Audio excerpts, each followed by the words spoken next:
Hello and welcome back, everybody, to some more Dota 2 action. This is going to be compLexity versus DC in what could be potentially a deciding game for Digital Chaos if they're not able to pull it on out with this one. If they lose, they're going to end up going down to the lower bracket. Likewise, if compLexity win, they're going to move on up to the upper bracket. And if DC end up winning, then they're going to push it on over into a game 3. Should be a good one. I'm at Lyrical Dota, joined today by at MotPax. How are you doing? What are you hoping and expecting? And everything else to see this game. All right. Well, first off, it's Radiant first pick, so we got compLexity. Ban out that Shadow Fiend, and DC answer back with the Winter Wyvern. And this is great because one of Limp's other best heroes is his Wind Ranger, and so this gives you a nice little counter to that and help you deal with any scenario where you're going to give him another.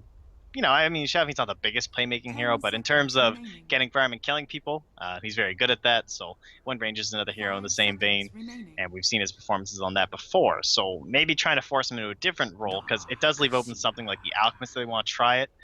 And we talked about this comfort pick of the Darkseer, so not only good because you're going to deny out that Darkseer Winter Wyvern, but it's something that Spindle's had a good time on. Something he's done well. His lane went extremely well. Compared to how Boba went. So I really like the opener so far, compLexity. I'll be interested to see if they maybe have a little bit of combo they want to send mid to go with this.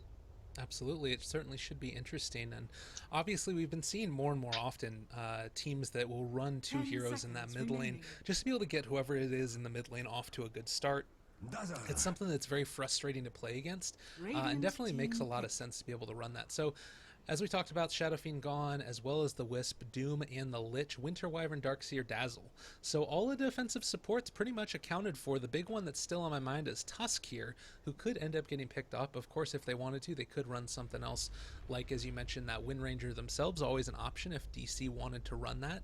A lot of the other, I mean, there isn't like sort of, I think that there are several top tier picks at this point, and really it comes down to more what type of draft you want to run, what type of game plan you have, and then from there trying to pick the heroes that best fit that. Reserve time. Yeah, I really do like the Tusk pick. I think it's very strong. I think it's good up against the Darkseer. I don't know how I feel about it in the core role, especially when you're trying to send it solo safe lane against something like a PL that was able to just completely crush it. I'm still okay with them picking it up, but I think I think you're gonna want to look towards maybe leaving that Undying pick later on in the draft because once you picked that Undying last time, that completely gave away that it was going to be a core Tusk, and then it kind of went downhill right from there. So Definitely, yeah, it could be a bit of a problem. You need to make sure that you're obviously prioritizing and putting your heroes in a good position where they're going to be able to do well on the laning stage, because if that doesn't end up happening, of course you're just going to end up getting rolled over once you get towards that mid game. And I think that DC put together a really good showing. The rotations were very solid. The play calls, I felt like, particularly in that sort of early mid game, were very strong. They hit a good timing window in terms of when to attack, and compLexity just were able to capitalize when their advantage came back around and really push those fights a little bit further into their favor. It does look like we're going to be having the Huskar band out this time for DC, not wanting to run into that Dazzle Huskar combo that everybody hates to play against. Wouldn't be surprised to see them also ban out a Broodmother in the next round. But what do you feel like here for compLexity they might want to take away? Is it a Queen of Pain that they don't want to face this time? I mean, they had some trouble with it in the early game. yeah, it showed TC performed pretty well on that, starting out relatively early. Maybe try and because when DC saw success in the last game was when they grouped up and they had some brawling early fights. Things were going well, and then things they lost one of those big engagements because everyone wasn't there. So maybe try and avoid having them get some like good group up heroes, maybe early mech heroes. Shadow Fiend's already gone, Doom's already gone. So I'm not sure what kind of a vein you're gonna look for. Maybe the Alchemist could get banned out here. That would be interesting. Also, the AA is something that is still somewhat conspicuously missing from these drafts. Of course, if DC ended up going for the AA, that would push the Tusk on into a core role, which wouldn't be the worst thing in the world, but as long as he was able to get a decent amount of health or not be put in a lane there, he's going to not be able to succeed there. Regardless, though, I'm very curious to see where they end up going with this one. Dazzle also picked up, so if they wanted to, considering compLexity have the first pick on this second stage, they could go for the AA themselves. Yeah, and well, looking in towards that pick for compLexity, they did have the Bounty Hunter banned out this time, and obviously, I mean, the gold was a pretty big factor, but The other reason that you do typically see it is the pairing with the Darkseer. We don't necessarily rely on this whole wombo combo pairing with the Darkseer these days. Sometimes it's just Spiritbreaker or a Night Stalker, just being able to use the Ion Shell as a combo as opposed to the Vacuum plus AoE skills. Obviously, you want both in the best case scenario, but I'd kind of like to see compLexity go for something like that maybe. Maybe a Spiritbreaker of their own, try and hunt down this Winter Wyvern, and trying to apply some pressure that they can't get any sort of a rolling ship. And hey, you're bang on right there. It'll be that Queen of Pain banned out, and that definitely does tone down on the versatility that you'll be allowed here for Digital Chaos, just because she can be thrown in all three lanes reliably. Yeah, In this definitely. patch at least. Well, in that combo that you end up seeing where you can roll the Tusk on in there with the Queen of Pain and just burst on through somebody really swiftly, it's so dangerous in terms of the amount of burst damage that you get out from there. And against a Dazzle, that's kind of one of the things that you need. I am a little bit surprised that that got through, and they're going to run the Spearbreaker this time themselves. Very interesting. So to me, this looks like that dual aggressive offlane that you're going to see Darkseer Spiritbreaker with the Ion Shell down on top of them, and then Dazzle either going to be there to babysit the mid roll a little bit more, or do you think that this might end up being just a straight up aggro tri lane? Probably the off lane with the Spiritbreaker, and just let Dazzle kind of secure uh, either the mid lane and maybe get a little bit more of a solo person top. Like it could even be something like the Juggernaut, who can use some help early on, but it's okay if Dazzle is in TP mid. He's not going to be like completely left out to something like a Clockwork or something that might get picked up here for Digital Chaos. Speaking of which, looking towards that, I'm really expecting a stronger offlaner here. Maybe they'll go back towards the Tusk for Bulba, but I would like to see something come out that's maybe a little bit more impact heavy in terms of lockdown and damage, because when he went that mech first and didn't even have the blink, he just didn't seem to be adding all that much. Like there wasn't really these opportunities for the big ice shard plays and everything like that. So give Bulba something he can work with. Definitely. Well, time will tell indeed. There's a lot of options for them. I think I hear myself echoing in the back, but don't worry, it's all good. Audio issues never happen on this. Very sorry to anybody that's having some trouble out there. Doing my very best to make it work, but Juggernaut is going to be the pick this time around. And kind of an interesting one. Gives you a lot of that untargetability, gives you the burst damage that comes out from an Omni Slash, healing ward for the sustainability. It's just all around a good pick, and somebody that we've been seeing come up route much more often, particularly after the Frankfurt Major that ended up coming out. What's your feeling on this hero? Is there a particular skill build that you like better than others, or does it sort of depend on the games? Well, at least it's all about the max spin. I don't think there's any choice these days. It's just so good. Like lots of damage. Everyone fights early now anyway. You don't need to go for this Mask of Madness, all crits, 1 point in the spin just for the magic immunity or anything like that. And so I think he's really good right now. We saw him kind of come up in terms of the ranks over the Frankfurt Major, and he's kind of replaced. It used to be Gyrocopter, PL, Animage, the only 3 cores you could pick, and that was it.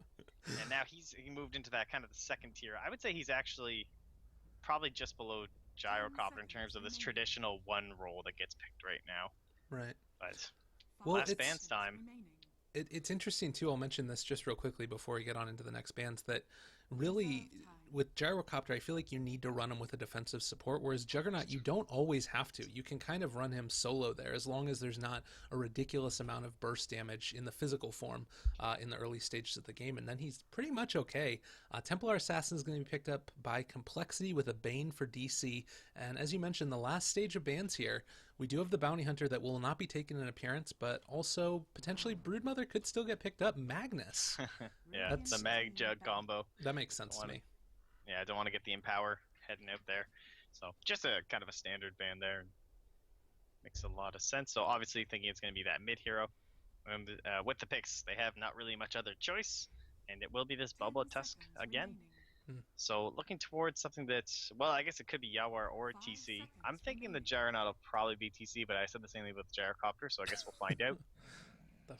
They'll ban out a little bit of a respect ban, but also pretty good up against the Tusk. Able to escape the ice shards, always looking for that mobility. And hey, guess who didn't get banned out, guys? Yeah, Woohoo! I was talking Dota about 2. it. Yeah, you sniped that one. It's devastating. The purple build here. They have nothing to deal with this brood right now. The best Absolutely thing nothing. They have got a Juggernaut Battle spin. Fury they might build on a Jug, and they have Fiend Script. So That's it. the other thing here is that if you end up trying to do something funky, I almost wonder if they might end up trying to run the Tusk mid. and then just like pick up something like an axe for the safe lane or wherever they think this broodmother's going to end up going, because honestly, I don't know if the Jug can really stand up against the TA with all the Psyblades that come through there. They end up going for an Alchemist as a last pick. It looks like it's going to be Yuar on that. What do you think about this answer? Is this enough? It's pretty good. I still don't think. I don't think you can lane Alchemist up against the Brood though, so it's still going to end up being the Juggernaut down there, because basically the only way Alchemist seems that viable, at least to me, is that you still have to control the runes and you need the bounty runes, so you still have to be in the mid lane. Right. And Yeah. it looks like it will be Yawar heading there this time, but I don't know. Maybe we'll see an early movement for him to try and quell the bleeding of With this this quelling Broodmother. blade. Yeah. Okay. I don't know. It's going to be rough. It's an uphill battle. They certainly can win it though. A few missteps from Chessie with those spiders. Lots of legs to trip over. Definitely. So could get a lot of gold heading the way of Yawar. I I'd am say the expecting- onus is on them looking at the draft. I think also probably you're going to end up seeing Z Freak roam around a little bit in the early stages of this game to try and help out a little bit against or in the Broodmother in lane. Like, it's not something that you often think about, but Broodmother does need a little bit of help early. She's just one of these heroes that if you end up getting the early sentries, the early dust to find her and burst her down, she can get taken out. So maybe you end up roaming on in the Spirit Breaker just to charge in, or possibly you know, stick the Dazzle down there for the first couple of waves just to make sure she gets off to a good start, because it's really one of those heroes that if you do fall behind, it's just awful to play as. Yeah, it's like no fun whatsoever. No. And they drafted this so well. Like, they have the vision from the TA, and they have the Spirit Breaker they picked up on their own side, so they don't have to deal with that tracking down the Broodmother. Ugh. Looking good. Shelob up on the cliff, just ready to tear on through these fools. Does look like we get the sentries on down as well as the observer wards. They're going to see this Brood right at the very start of it. Question is, can they actually do anything to take her out? And I don't know what the answer is, that if that's going to be a yes. It's kind of a big ask, honestly. And he's just going to run on back on over here into lane, realizing the inherent danger of his situation as compLexity looks to take on out this top rune. Looks like they're going to forfeit the bot rune for the Alchemist here. Chessie not wanting to get taken out. Yeah, this is kind of the play. Whenever you Alchemist is just like, all right, we're just gonna make sure he needs this rune, so he'll get the nice early bottle. Be very happy about that. Finally, something goes well for DC. The other cool thing about this positioning here, honestly, though, is that with this other web, Brood might be able to rune control really effectively against the Alch and deny out those bounty runes. Yeah, you can definitely make the ice plays, sending the spiders everywhere. Yeah. I also will mention that we are seeing the Dazzle sitting here with Chessie in the off lane, so that makes a lot of sense to me. Limp mid against the combo of the Bane and the Alchemist, with Z Freak hitting in the area as well. Top lane, it's just pretty much going to be Bulba against the Darkseer, which seems like an okay exchange to me. Where are you expecting first blood if you had to bet? It depends. If there's a misstep mid, it's probably going to be one of these, and we're going to miss it because it's going to be non-stop, like, pussyfooting back and forth. But down in the bottom lane, like, TC, he's going to get in there too deep. He's going to spin because he thinks he's going to be trying to escape, and then you'll get that massive physical damage from the Shadow Wave nuke from a bunch of spiders, and then he'll die. Yeah. So, one of those two scenarios. That's what I'm looking at here. It always is a little bit scary here, and I'm wondering, we saw in the first game Smash was playing a TA against an Alchemist mid, and it really was just the TA doing everything she possibly could to try and, you know, last as long as possible before having to pop a regen rune or having to pop a salve or anything else, and get as much chip damage on top of her as possible. And that's, to me, how I feel like you win this matchup, is make the most out of your regen.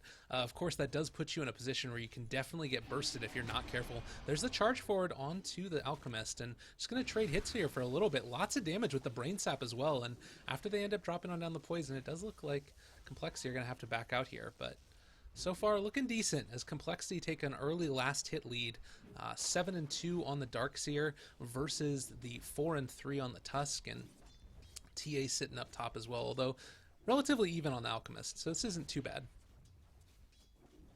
Yeah, I'm really liking this setup that we've got here for compLexity. Like, the way the lanes are going. I also do like what they have done on the side of DC, trying to slow down the TA, because that is going to be a big factor in terms of the other core four who won't be in with the Broodmother.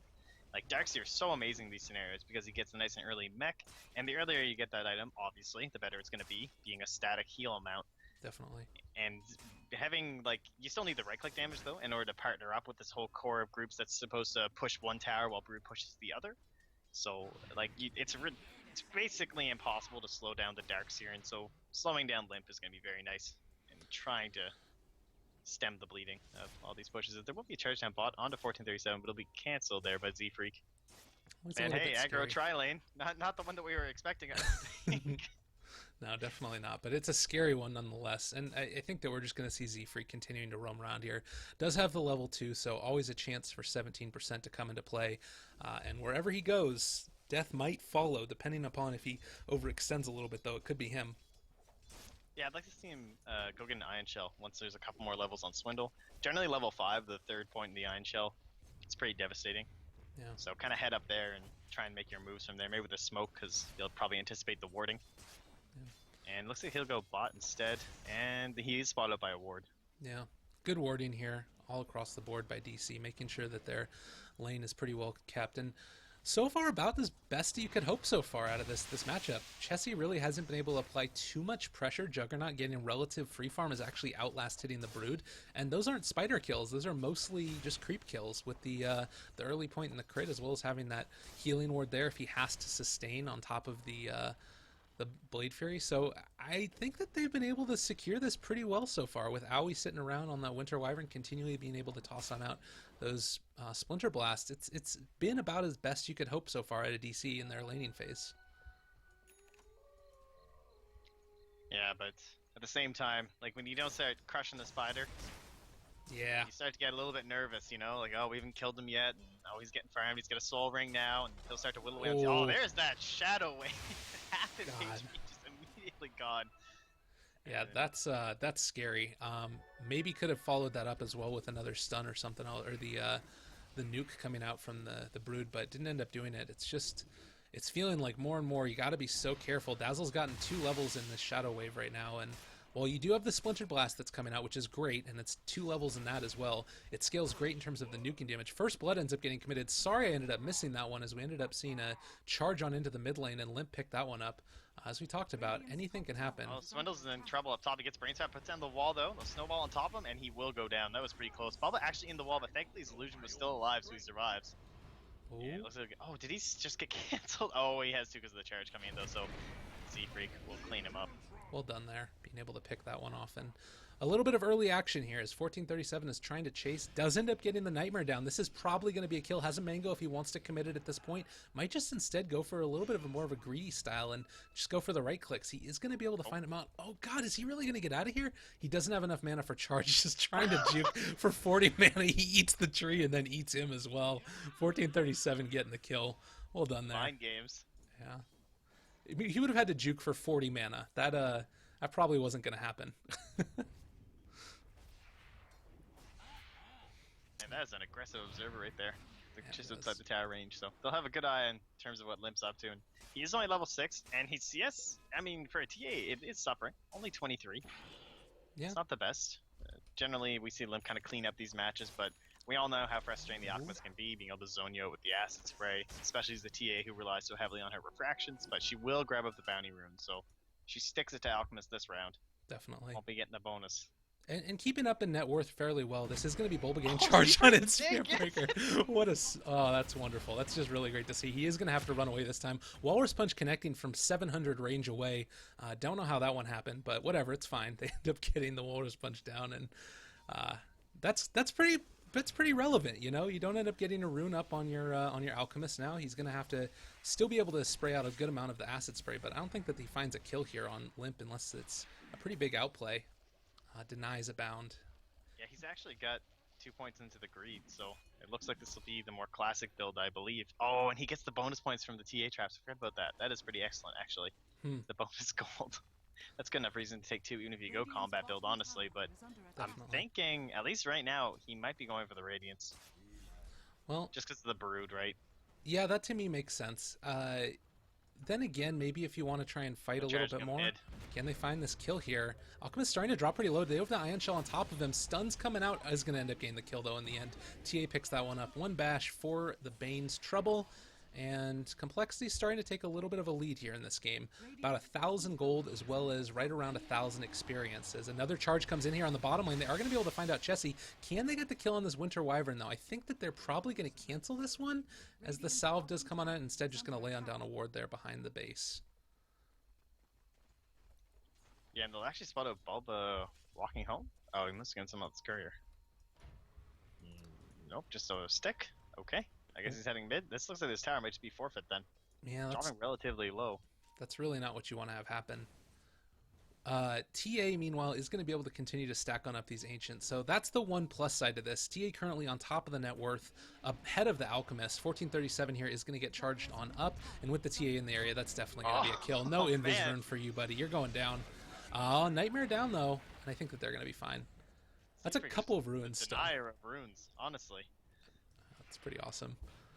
What do you think about this Juggernaut rotating on up to the top lane against the Darkseer?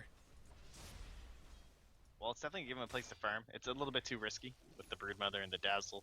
And he needs to secure something. He needs to figure out what he's going to do. Like, if you're going for this Radiance on your Alchemist, do you have to go for something like a Yasha on TC, something where he can fight a little bit earlier? Yeah, as opposed to trying to rush out the Battle Fury? It's a tough call, definitely, and they're going to need something like that. Oh, God, they're going to end up finding the TA here, I think. They don't have the Fiend's Grip as of yet, but it does look like Bulba's going to be able to jump on in. Snowball committed, and that's just going to be a quick kill. Easy as pie. They're going to end up taking out the last of these Ancients. Probably not, actually. Yawa's getting charged inside this camp. Oh. He doesn't have the ultimate, though. He needs a creep to die. The creep dies, but he doesn't have a mango. Oh, He no. gets the mana, though. He's got another strike, but I don't know. It's going to be wearing off soon in terms of the chemical rage. He's going to cancel. He's getting out of here. He realizes that it's not going to wear off soon enough, and it is the medallion for Yawar. No farming build. He's ready to battle, and Z-Freak. Oh, he's going to go through the tower with the minus armor, though. Oh! It's going to be close. He's dead. Yep. Deny almost to the Ancients. Not able to find it, though. That was a close call. Definitely was getting in a bit of a situation there where he might have been able to do it. Doesn't look like there was any EXP change, though. Got out of the range of that one. So that's a pretty nice little win for him there. As we do finally see what looks to be probably the Tier 1 tower falling in this bot lane, as we saw the TP out by the Winter Wyvern. No longer able to hold this. They're going to get the fortification, but to what end? I think the tower falls, and this Broodmother pick coming in play. Like, your Alchemist jungle has now just been forfeit, and that's pretty huge. So they're gonna have to keep a lot of active wards here. You can see that one drop down earlier by Z-Freak is still in place, so they're gonna be able to watch some rotations. I'd expect them to kind of take the same stance over on the high ground leading towards the Roshan pit. Keep an eye on that, and just try and zone Yawar out of there. Like, you don't want him getting these nice little gold stacks. You don't want him getting close to anything. Yeah. I mean, I think that if they're able to do that effectively, if they're able to deny out that Alchemist farm, he's pretty much just going to be a non-factor throughout the rest of this game. Well, you can find more farm than you would normally just because of Greevil's greed. It's still, you got to find those creeps to be able to take out in the end. And if your jungle's taken, you put yourself in a vulnerable position where you can get ganked. Looks like there's going to be a little bit of initiation up here on top. Swindles ends up getting Winter's Curse. He does finally end up falling there. In the end. They end up finding it. It's really, really close to going down, but they don't quite end up finding it, though. 700 gold swing. I think he was trying to Fiend's Grip Z-Freak. Maybe he was trying to get the courier. I don't know. Oh, that was sad. That's too bad. Oh, man. Well, it happens. These things happen throughout the course of a game of Dota. And TC here does have his Omni Slash up, so if Z-Freak sticks around too long, there's the chance that he just jumps on top of him. I guess with Grave there as well, it's kind of a big ask to be able to take him out, though. Let's take a look at items for a second. Looks like Tusk is going to be going for that mechanism again. What do you think about that pickup in this game? Is that the appropriate one? For the Tusk? Yeah, I mean, they are going to get pressured, come in, try and save some people. You need even the aura for your team is pretty important up against the TA and all the spiders, and even just providing yourself with a little bit more to help deal with the spiders in terms of the armor and everything. So I do like it. I don't think any blink plays are going to be able to come out of this game. I don't know. Yeah. It's really hard. Like this core Tusk, it doesn't feel like it does a lot for what you give it compared to what other heroes are able to provide in the same like positioning. Well, that was close down there. Bobo was getting initiated on by the Broodmother and wasn't able to find that kill. It does look like Brood's going to be going for an Orchid and should have it pretty soon here. This is one of those moments where if you end up running into this brood in the middle of a jungle, you're going to have trouble. Do you think that TC's being charged. I don't think that they... Well, actually, no. They still have the charge on top of them and no TP that time. Thinking about it, that's a lot to get committed to this. Winter's Curse down. Swindle's going to be dealing a good amount of damage. There's going to be the Grave coming out, though. Oh, God. Nice. Really huge Grave there. Handskin has been playing this hero to perfection each and every time. Z-Freak, are you really going to get out of there? Are you kidding me? No, Snowball not quite going to connect, but the shards will, and that's going to be a kill finally for them. They needed that one. That was close. Sick Grave, man. Hanskin, honestly, what a player. Totally. And Limp gets himself a free Roshan with the help of Chessie, and it looks like they'll probably head it over to TA. So now, looking a little bit better. Was having a struggle, now in second place, and they immediately blow up Hanskin. Caster Curse. Sorry, buddy. Nah, it's all good. These things happen. He'll never know. Anyways, yeah, it's looking like now as well the Darkseer is starting to accelerate and farm a little bit more. He does have his Arcane Boots coming on out to him, and probably going to be trying to build into his Guardians next, considering he already has that mechanism, which is going to be really effective in these team fights. The mechanism picked up on the Tusk, the Orchid up on the Brood. It looks like right now DC want to try and pressure this one a little bit. Oh, the Meld Strike up on the TA does also have Ion Shell on top of her. 1437 gets a little bit closer. This is going to be an exploding Bane in a second, but instead just going to opt back on out a little bit more. That's the Nightmare committed now. Charging on in on top of 1437. Can they find a kill here? He's dropping really, really low magical damage, but there's the Snowball keeping him alive a little bit longer. Z-Freak has fallen very swiftly. 1437 just walks away from him. Only one person dead at this point. The Spirit Breaker. Winter Wyvern picking up that kill, and still compLexity are running on in here. Spirit Breaker ends up buying back into the game, wants to continue this fight. The Fiend's Grip is on top of Chessie though, and it looks like a lot of damage coming out of the Alchemist. They're not able to burst him. Chessie ends up falling on the Broodmother. The Orchid not keeping him alive long enough, and the disengage ends up coming out. The double kill for Owie on the Winter Wyvern. Very strange fight. Yeah, I gotta say, I thought things were looking really good at compLexity when they had that Aegis there, but really well played here by DC. That buyback provides them absolutely nothing, and 1437 held on for that Fiend's Grip for so long until it was going to be a good scenario where they can get the kill and properly prioritizing on that Broodmother. And when you bring her down, like, you're not just obviously taking away her unreliable gold and everything, but she just gets so much farm. Every second she's out on the map, she's got spiders in your camp, so a nice little shutdown here. And there is a really strong Tricore when you take a look at compLexity. Like, it's just like red, red, red, and then they're kind of topping these graphs. But Yawar, he's not irrelevant. Like, he doesn't have like a bunch of money he's saving up for a Radiance or anything like that. He's got the Solar Crest. They'll probably move towards the Blink if he is going for that little style. Obviously, these teams would have been scrimming, so this like, we had that early Lich ban, right? Like, that was a little unusual, but with all the scrims that were going the NA scene during the Major and everything, it's kind of related to how this whole Blink Solar Crest build. I mean, we saw something similar at the Majors, but it wasn't quite the same. Yeah. The other thing to keep in mind here is that while Broodmother's really effective at being able to rat, Owie does end up using the Winter's Curse there on top of Chessie. Snowball in as well. That's going to be a Walrus Punch. They're going to be able to take him out at the start of this fight. Owie is dropping really low, though, on through the wall. Can they find a kill? Z-Freak cancels on in the Nether Strike as well. Bulba dropping really low. He's going to end up going down to the TA now. TC just trying to run away over here. Does have the Blade Fury going. Z-Freak charges through him. Do they have an Omni Slash? And again, not enough mana for it. They can't toss it on out there. But Limp finally does go down. Really nice Winter's Curse there to pop through the Aegis. I don't think that they can burst her down again in time without any more types of stun. Actually, Juggernaut has the mana back up now. Can do an Omni Slash on top of somebody if he wants, but with Dazzle there, they don't want to commit it if they can't find the kill. Handskin ends up getting hit by the Splinter Blast, but not really any damage from it because it was just that initial target. And Limp off to the side here. The thing right there is that you take a look at the split pushing power of the Brood, but in a team fight, very, very vulnerable to getting focused on and taken out. Yeah, that's two very quick deaths for Chessie. He has gone for this Orchid build, but he also hasn't got any boots. So he's still relying on this solo farming situation, but the Orchid's just there that if someone wanders into his jungle, he can kind of pick them off. But in a team fight, the lack of mobility will certainly hurt him. Well, and I kind of wondered, what do you think about the Brood's choice to show up to these team fights versus trying to split push? Is that the way that you would have done it, or you think the way that it should be done? Well, I think if you're going for the Orchid, it makes sense that if they're near a tower and you can TP and actually be a part of it, then you should. Okay. But clearly, DC saw the opportunity and definitely took it in order to bring down the Brood. So they definitely punished Complexity for it, but I do agree that it would be the right decision, because then if you lose that fight and the Brood's not there, you're just like, your whole team gets wiped, and you're like, oh, if the Brood came, and then your whole team's on tilt. So everyone's had that Brood player, and Yeah. I'm sure it happens in pro games too. But guys, I did like 5 right clicks to the tier 2. Just make me space. Everything will be fine. Definitely. Well, I think that probably, yeah, they know what they're doing here on this hero. Obviously, Chessie's played it a whole heck of a lot.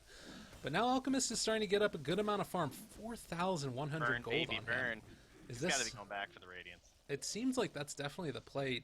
Not really a clear Aghanim Scepter person to be picking it up. I mean, you know, you're not going to be walrus kicking people around or trying to do multiple Omni Slashes without the Battle Fury. To me, this That's seems... what NA scrims have been doing for the past 2 weeks. They've been doing, oh, it's the Aghanim's Tusk draft.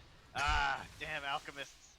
Oh, he's throwing those things. Once it's 20 minutes and they get that eggs, it's all GG. Yeah, definitely. Complexity will probably just call it. We'll go to the next round. You know, who knows what goes on in these worlds, especially Totally. the NA worlds.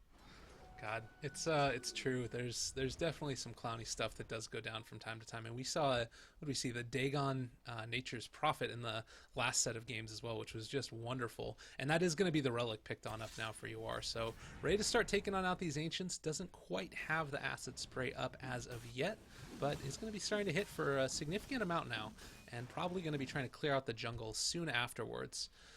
So this is the thing that I wonder right now. For this Alchemist, he's going to be able to pick on up the Radiance after being able to get the early Solar Crest. So my question is this going to be more of a fighty type of build to eliminate the Brood and just apply that regular damage, or is he going to go straight on into farming mode after this? Well, he went early Solar Crest, but he also, as we talked about before, he only put 1 point in the concoction, which suggests that like, it wasn't the permanent plan. Okay. It seems like all along he was going to be relying on spiders and just creep the general to boost up his farm. So I'd expect him to be maybe looking for some bots after this. Man, this fight's just ready to break out, but just hasn't quite got there. And it looks like he'll do the initiation on Owie. Canceled. That's a probably pretty good move there. A little bit scary to be jumping on into that one. Tier 1 is going to be what everybody's looking for. Nice spread right now by Complexity, making sure they don't get and give away that option for a really big Winter's Curse. You just know that that's what I was looking for. Although right now, a little bit scary. Spiders are going to get hit by that big Splinter Blast, but not enough to burst through them, as we do still have the Juggernaut split pushing up in this top lane. TC doing what he needs to do, and Broodmother also in the area. Ooh, they want to show off this blink, I think. Out on Swindles. If they can keep an eye on them using the spiders without losing a lot, and hang it on this high ground, but being underneath the wards, unfortunately they don't have any sentries, so they smoke up here from DC, trying to catch them underneath all this vision by the Ancients. And what is their initiation? It looks like it'll be a snowball on top of Z-Freak. Yeah, Z-Freak's definitely going down. That's a nice little pick off there. Didn't commit too much to it either, just the Blade Fury as well as the Walrus Punch, so they can certainly still fight if we did end up seeing Complexity try and reinitiate onto them. And I think that this is the proper decision right now by Complexity, just to back one out. Oh, Swindle just walked past that bounty rune, and then Yawbar got it. It's a little unfortunate. Well. Just waltzed on by. I don't need a bounty. I think probably he thought that he was a little bit closer than he was, or was afraid of, you know, I don't actually even know if the Radiance was revealed in that last fight. I think that Alchemist did get seen. It probably was, but he could have been worried about like a blink or something else on the Alch chasing him down. Just want to make sure he got out of there, so I don't know. Bounty rune. It happens. Well, now this Radiance, it's looking pretty good. I mean, they're getting a lot of pressure up here on top. It's going to help with the refractions for the TA. Having the Solar Crest, even though it did delay the Radiance, it will definitely help in terms of them getting a Roshan come the next round. Oh my god, look at these spiders. Oh, that's yummy. Yummy, yummy gold right there. But Bulba does end up getting caught out now a little bit. There's the turnaround. Chessie gets caught by the Winter's Curse. Fiend's Grip committed now as well. And it looks like finally the spider is going to fall. Walrus Punch committed. And Bane gets the last hit. Well done there to pick on off the Brood. And again, you take a look at this Brood. Currently 0-3-2. 144 last hits, but only the Tier 1 tower gone. For a hero that we thought was going to get a lot more play, hasn't been able to have the biggest impact in this game. Yeah, he's like the way that they took an advantage in this draft is that they had committed DC to heroes that weren't able to really gank out the Brood if she was doing her thing in the jungle, but she went for the Orchid build and then came into the fights, like, rightfully so, near the towers and everything, but being shut down in all those fights, like, had they won those fights, the amount of pressure she would have been able to apply while the rest of her team took, like, the mid and everything like that would have been immense, but they didn't. So Now you're in this situation where you're gonna a Brood is just dying and dying, and Swindle's looking to blink in here and get something started.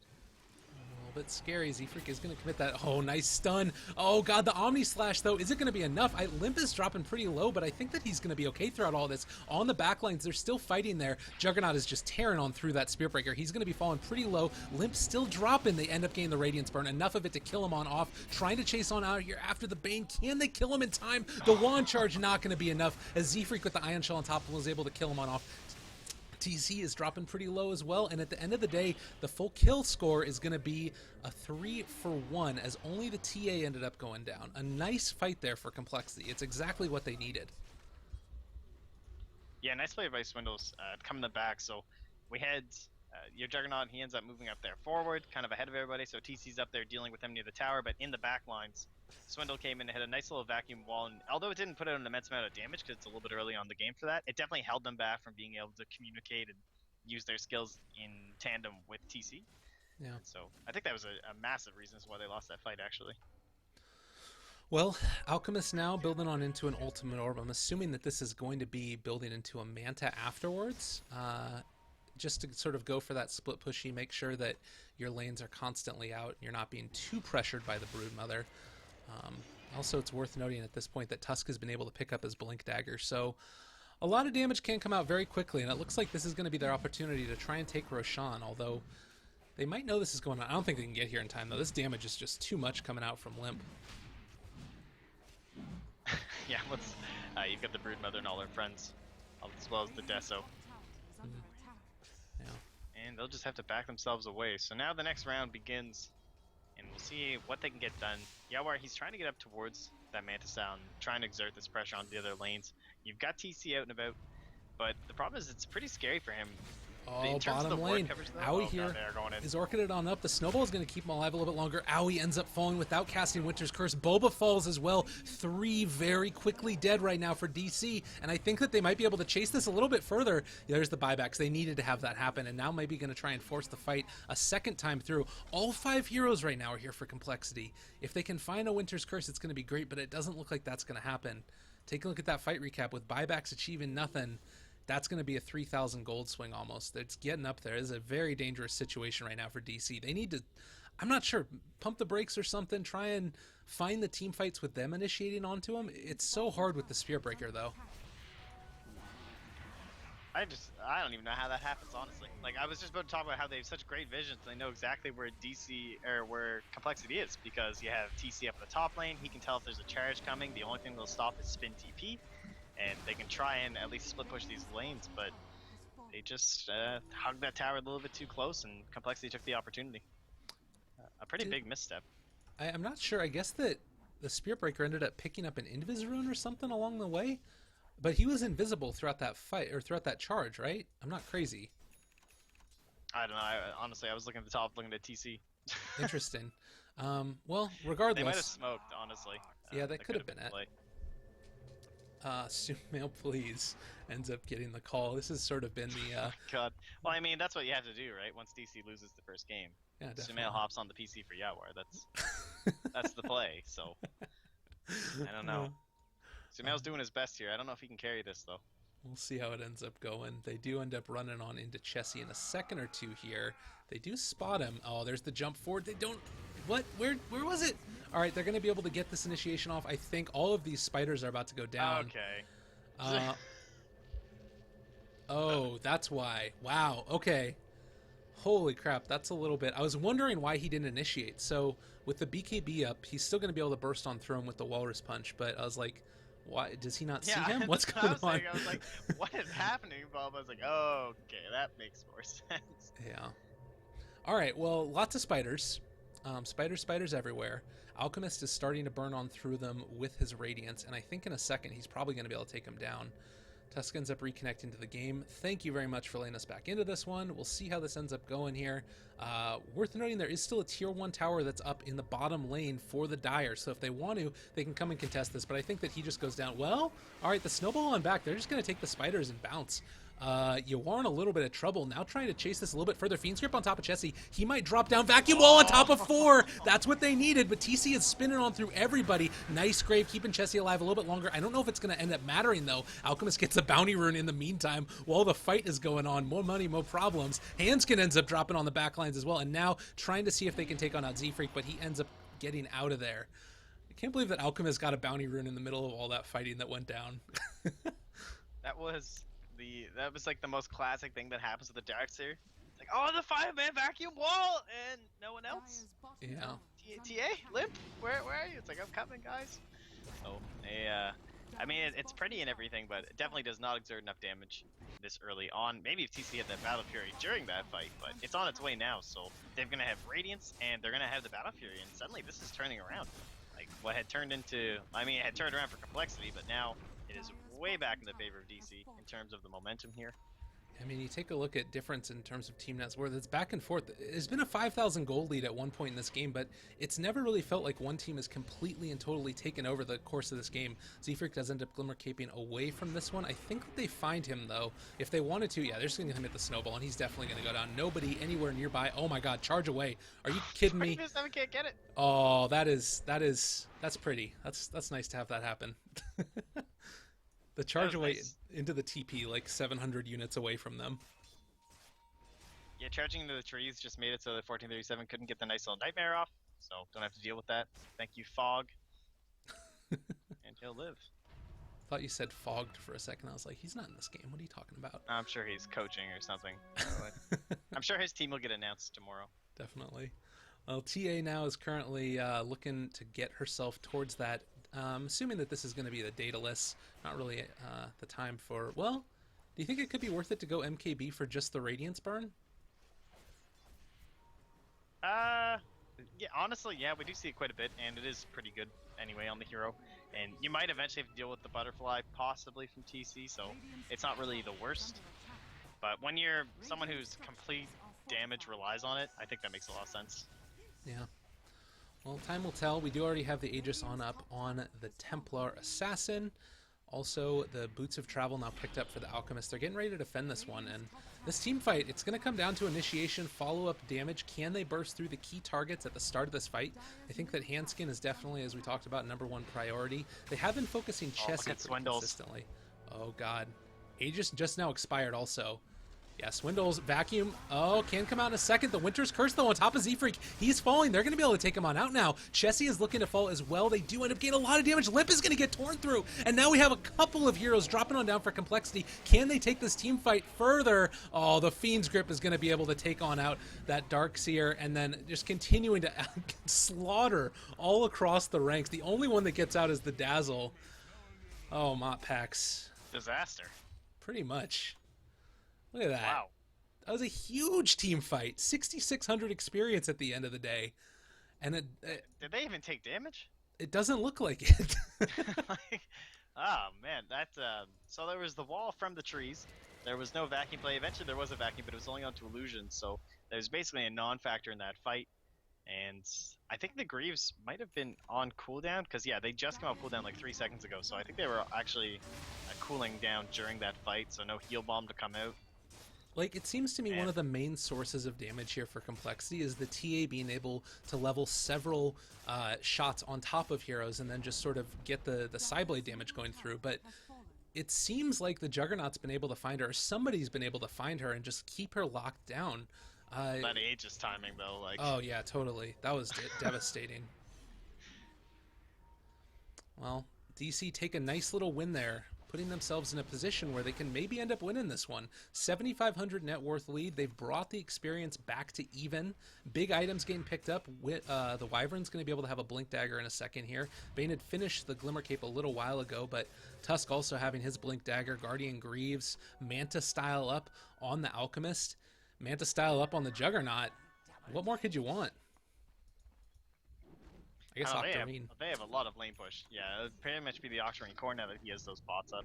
And then, I don't know, probably won't need the Blink Dagger this game. He's not really going to be the one initiating or anything like that, so he can save up that next slot of maybe a Basher, Abyssal, or something like that, try and deal with everything they're throwing at him. Yeah. I wonder how how do you reply now as complexity after that last fight? Like you've got an alchemist that is just way far ahead, but you do still have the top 3 heroes.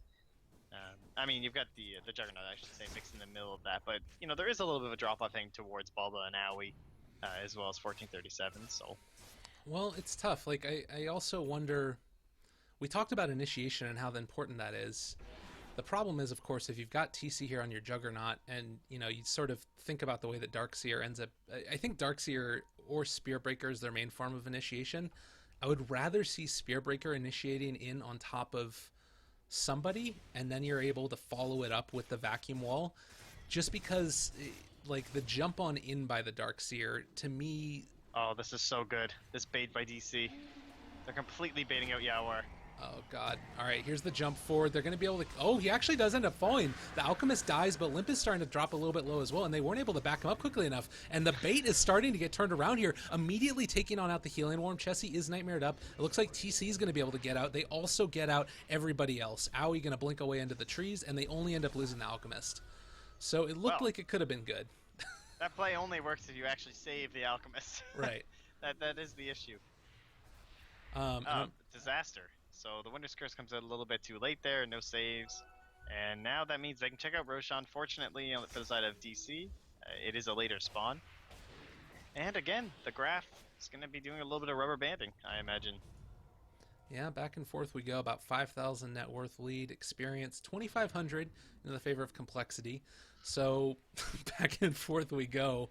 I don't know exactly how this game is going to end up turning out as we keep on going forward here, but it's definitely a little bit odd. Like, I think that if you take a look at the heroes sort of in a vacuum, you've got Broodmother, who can somewhat fall off in the later stages of the game, Alchemist, who can to some extent as well, although he can't actually... Now that they've added all these other little tidbits to him where you can get this, 7th and 8th item or whatever, he really does scale well, but he kind of is one of those other heroes that wants to have the net worth lead, and I don't know, is kind of balanced around it. So I don't know who's going to end up having the better later game. Do you have a feeling for it? You kind of like DC a little bit more? Yeah, I actually think that later on they definitely do have some answers to... Like, once you have this whole Radiance Manta and even the Manta Battle Fury now and the Juggernaut, that is a lot of answers to the split push. And that is definitely one of the keys to success anytime you're going to draft a Brood. So you'll always have to watch out for something like massive crits coming out from a TA, and Vacuum never falls off, Right. combined with the wall, combined with everything else. So I think I do like DC moving in later, simply because, honestly, Agnum's and Juggernaut's pretty sweet. It gives you a lot more damage, a lot more jumps, so it does mean more duration in terms of how long you'll be invulnerable. When you're throwing around a bunch of cleaves, that can be pretty huge with your high damage output. So, and even for 1437, it's pretty nice for the nightmare, for the auto nightmares during Fiend's Grip. You have to rely on the bash and even the Broodmother to bring them down. So they will get the free Aegis, not gonna be there in time. And it looks like, do they still want to fight this? If they can get a good advantageous position, it looks like they will. All right, the illusions are there. Chessie is moving on up into the high ground as well. I think if they can find a pick-off, they're very happy to, but currently Yawar isn't smoked up with them, so maybe going to be going for another one. Winter's Curse. All right, they're going for Limp right now. They do have the Snowball forward, going to be able to catch him. A little bit more damage. Can they burst him down in time? That's the real question. There's going to be the spin committed. The Grave is keeping him alive a little bit longer, enough to do some good amount of damage. But the Aegis finally does fall, and it looks like they're going to cancel the charge there.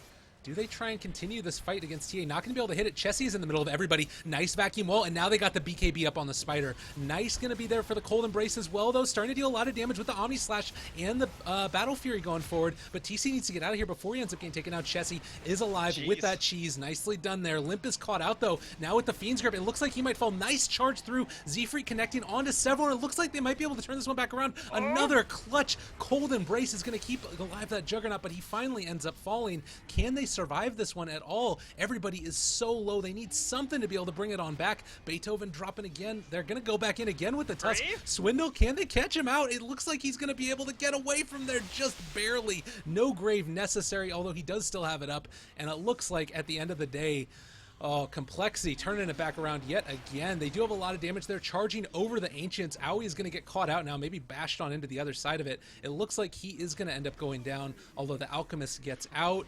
Oh god, he just fell apart there.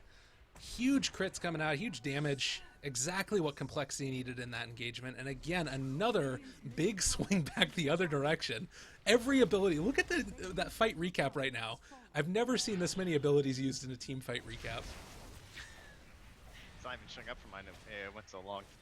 But now that we got the pressure on mid, there are buybacks, but it's at that crucial time where you just don't want to use it. Like 10 seconds, you just figure you can wait on that, and they do have the glyphs, so they can certainly make their decisions here as to what they want to use it for. Mid tower ends up going down. We do still have the Radiant damage, trying to do as much damage as they possibly can. You are in the area, and it looks like at this point they're just going to back on out. Don't want to end up taking this fight. Oh, left a couple of spiders here? Nope, not going to be able to get him with the Radiance damage. They caught back up with that one very, very effectively.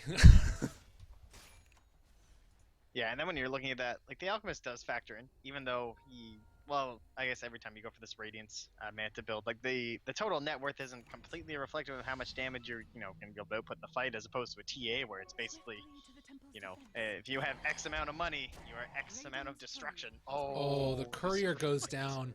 That's going to be the components of the AC. Oh, jeez. That is devastating. Oh, poor Alchemist. Yeah, that is very frustrating indeed. A ton of spiders coming on in here into the jungle as well. And Blink Dagger actually picked up on the Broodmother. I don't know if I've ever seen that. It happens. It's not the most common. It's pretty good. It's kind of like the same idea behind Nature's Prophet, where you're just, ratting so hard that you need the extra level with the Blink Dagger to hide in the trees. So a little bit odd when it's the Broodmother, I suppose, when she can supposedly run over them, but it can be helpful for the Orchid as well. Maybe trying to silence up somebody like 1437 or even Owie at the start of the fights. Yeah. Well, 1,500 net worth on the Tusk. He was award for a little while. In terms of buyback status, we do have buyback on the Tusk, and he's the only hero for the Radiant currently. Even the Alchemist hasn't been able to get it because he invested all of that gold into the now dead AC. So a little bit frustrating that ended up happening that way. Limp now. BKB, MKB finish, so she did end up going for that instead of the Daedalus. TC has really sort of slowed down his item progression, although he does have that Blink Dagger now, so I don't know. This is looking more and more strange and unfortunate for DC at this point. They need to try and they want to be able to be the ones that get the initiation, but they've kind of ceded all map control, and they don't really have a great way to get it back.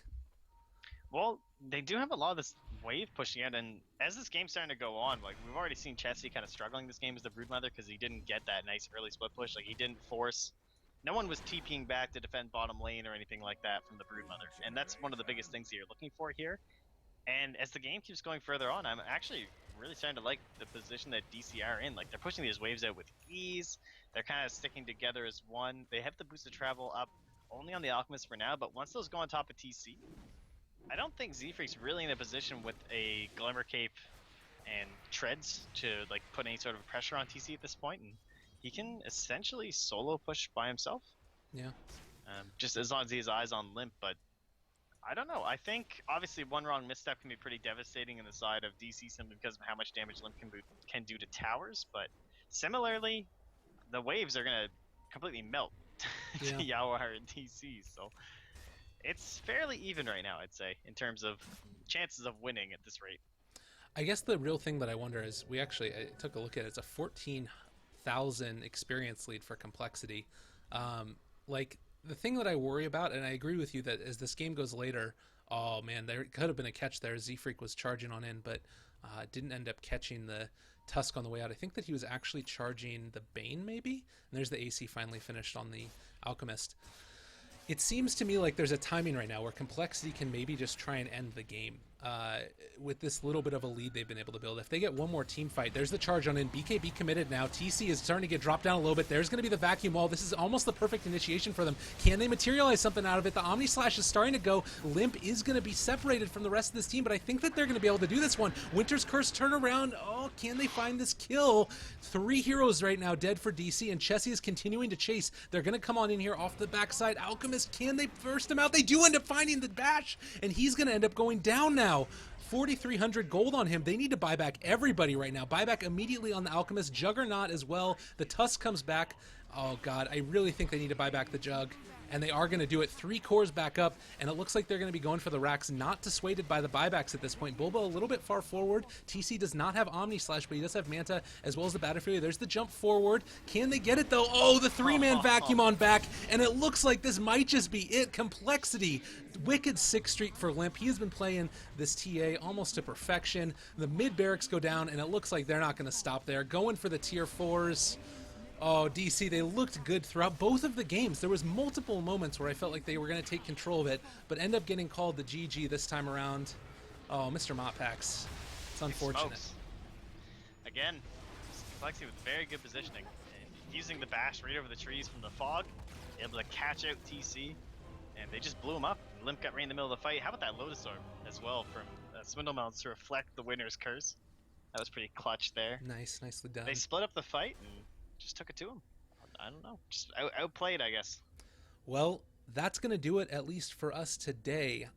We are going to be having compLexity move on into the upper bracket where they're going to play off against, oh god, it's been so long now, I'm going to forget it. Who was it that they ended up playing earlier today? It was Elite Wolves and Archon. So yeah. compLexity is going to face off against Archon. Meanwhile, Elite Wolves will go up against Digital Chaos tomorrow, and then we have another set of games on Friday. So thank you guys very much for watching. Sorry about any audio problems. Gonna try and figure those out before the next one.